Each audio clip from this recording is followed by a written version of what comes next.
So far in this video series, we've talked a lot about what causes stress and the effects that stress can have on you and your family.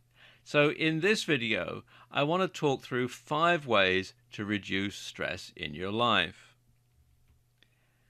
And of course, we've all been in stressful situations, both good and bad, every day. But when you put the plan of action that I'm going to talk about in this video into place, you'll find you'll be able to reduce your stress quite considerably. Okay, the first thing that you want to do is identify what's making you stressed in the first place. Is there something that you can do differently to avoid the stress? Can you eliminate it? And if you can't eliminate it, can you manage it? And a good way to find out what's making you stressed is to keep a stress journal. Every time you find yourself in a stressful situation, you want to make a note of it. And if these things keep cropping up on a regular basis, then you're going to notice a pattern, and then you can think about how you're going to deal with it. Because once you've identified a problem, you're halfway to finding a solution. Another way to reduce stress is to get physical. Bear in mind that we're dealing with the fight or flight response that our bodies have. So we're going to have all this extra energy, all this extra adrenaline.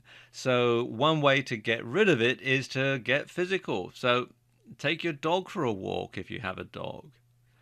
Walk, cycle, or take public transport rather than drive your car. Use the stairs at work or the mall rather than an elevator or an escalator. And you can park your car in the farthest spot in the parking lot and then walk the rest of the way. All of this is going to burn up this energy that your body is creating for the fight or flight response. You're going to be burning it up in a good way rather than internalizing it and causing stress.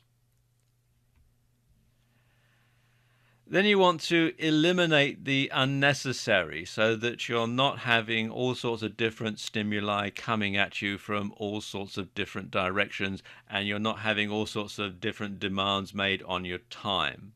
So you want to cut down on your commitments. If you find that there aren't simply enough hours in the day to do everything comfortably, you want to decide what's important and keep them, and you want to decide what's not important and drop it. And you want to unsubscribe from email lists. You want to make sure that you avoid distractions, and lots of different email lists can be very distracting. So if you find that you're not really reading someone's emails, or you're finding that they're taking up too much time and they're taking time away from things that are more important, then unsubscribe from that email list and get rid of that distraction. You can also combine lots of short journeys or lots of errands into one longer task. So if you need to go to the bank and you need to go to the supermarket and you need to go to the post office, instead of doing 3 separate journeys, do it all in one go and get it all over with in one go. And then you're reducing the amount of stress because you know the fact that you're having one large amount of stress is actually sometimes better for you than lots of little amounts of stress on an ongoing basis. So the fact that you're sort of getting it all over and done with in one go can help to eliminate a lot of stress. The other thing is to avoid people you find stressful. I know in some situations this is easier said than done if you've got a very difficult person that you have to deal with on a day-to-day basis. If it's your boss, well, you're probably not going to be able to avoid him or her. But if it's somebody else that you're finding very stressful, you can simply cut them out, or you can communicate with them via email rather than face to face, especially if you always end up arguing with them.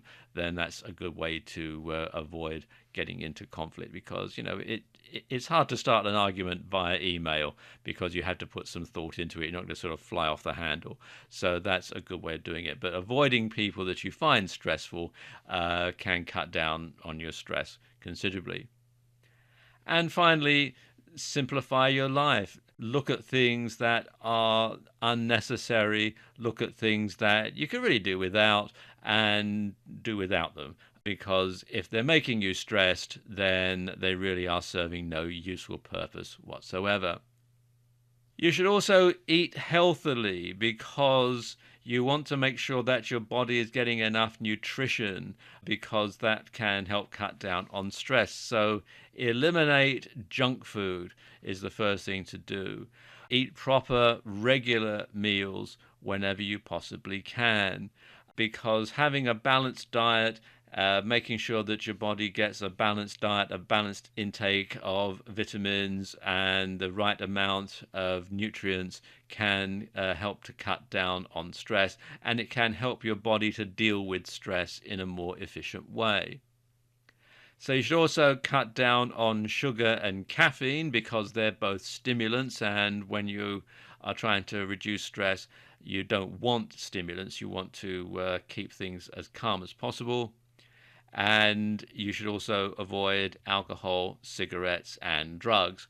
Although they can have a temporary effect in calming you down, the problem is, of course, you then open up another whole can of worms because alcohol, cigarettes, and drugs also have their own inbuilt health problems. So you might be trading one problem, stress, for another problem that's related to alcohol, cigarettes, or drugs.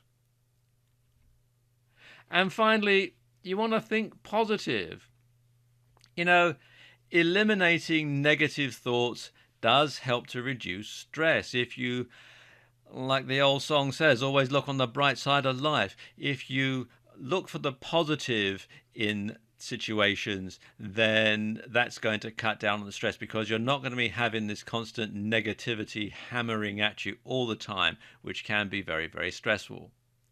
And of course, it helps to develop a good sense of humor, see the funny side in every situation, and that can help to reduce the stress because it helps to reduce the fear. And fear is a big motivator, a big part of the fight or flight response. In this final video of the series, I'll bring everything together and recap on what we've covered so far.